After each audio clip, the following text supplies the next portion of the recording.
The question is that this House has considered Baby Loss Awareness Week 2018. Ben Lake. Deputy Speaker, I would like to begin by expressing my admiration of the Honourable Member opposite, who made such a powerful contribution to this debate, and in particular her personification of bravery when recounting what can only be a painfully traumatic experience. I speak as someone who has not lost a child, and as such cannot begin to imagine how harrowing, how devastating such a loss must be. I cannot begin to understand what it feels like to have enjoyed the exhilaration of expecting a new addition to the family, the months of anticipation and preparation, then being deprived of such joy. As a society, we must strive to reduce the UK stillbirth rate, which remains high in relation to other wealthy countries. There is also, Madam Deputy Speaker, a disparity within the UK that needs to be acknowledged. Wales still has the highest stillbirth rate at 4.44 per 1,000 births. Now, others this evening will have far greater experience and expertise than I, and so I will keep my remarks brief. But it does appear to me that a range of measures will be needed to reduce this rate significantly. For example, researchers from the University of Edinburgh have recently discovered that introducing a package of care when women report a change in fetal movement can help slightly reduce the stillbirth rate. Now, raising awareness among expectant mothers is also important, and we should also ensure that training for frontline maternity professionals is not only available but prioritised, so that they are best able to react to any change in movements reported by mothers. Training and resources must be made available to these maternity units so that they are able to act promptly when necessary.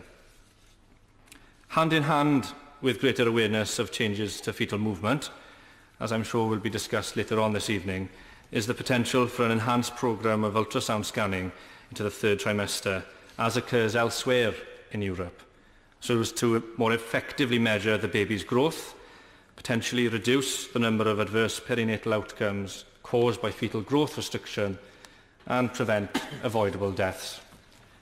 And this is, of course, Madam Deputy Speaker, at the heart of the debate today. The desire to represent the experiences of those parents that have lost, and from their strength, endeavour to prevent others from having to suffer the agony of losing their child. I would like to draw my remarks to a conclusion by expressing my admiration of the bravery of all parents, some I know present in this chamber today, who have lost a child. I am simply in awe of those who are able to speak so eloquently about their loss and work determinedly to improve things for other parents. And I would also like to pay particular homage to those honourable members so active in the all-party parliamentary group on baby loss. Yeah. A young couple in my constituency embodies such courage and fortitude. Having lost their little girl, Mari-Leisa Jên, this summer, Clare and Gareth have undertaken a range of initiatives to raise money to help fund the purchase of additional cuddle cots for Ceredigion. Now, these cots allow grieving families to have more time with their children, precious time to make lifelong memories. I would like to thank the charity Cariad Angel Gowns for enabling this to happen for Clare and Gareth. Now, Clare and Gareth have climbed Snowdon to help raise money for these cots and also to raise awareness of the causes of perinatal loss. Close friends also completed the Cardiff Half Marathon this past weekend in her memory. At a time of unimaginable grief, when most would quite understandably retire to themselves, they have thought of helping others, and to date have raised thousands of pounds.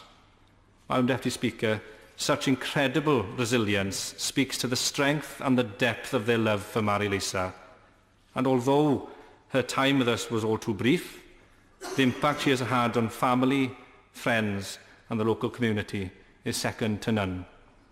Mari-Leisa Fach has brought them together to make a positive difference for others, and I, for one, cannot think of a more loving and more worthy legacy.